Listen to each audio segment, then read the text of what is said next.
சாமி 7 மணி இல்லை 6 மணி. ஆமா கூட சொன்னாரு கேட்டீங்களா? வரேன் வரேன் வரேன்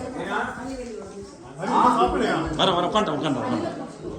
சுவாமி 6ல இருந்து 6:30 மணிக்குள்ள எல்லாரும் கோயில இருந்தாகணும். ஏன்னா 6:30 மணிக்கு பிரீஸ்ட் வந்துருவாரு. கணபதி ஹோமம் ஸ்டார்ட் ஆகும். அரேஞ்ச்மெண்ட்ஸ் எதுவுமே பண்ணல கோவில்ல. We are back to back in pujas, so no arrangement has been done. சாமி மண்டபமே காலையில தான் கொண்டு வர போறாரு. அவரு இதுவும் காலையில தான் கொண்டு வர போறாரு. இன்னைக்கு தான் நான் பர்ச்சேசிங் எல்லாம் முடிச்சிருக்கேன். எல்லாமே இருக்கு.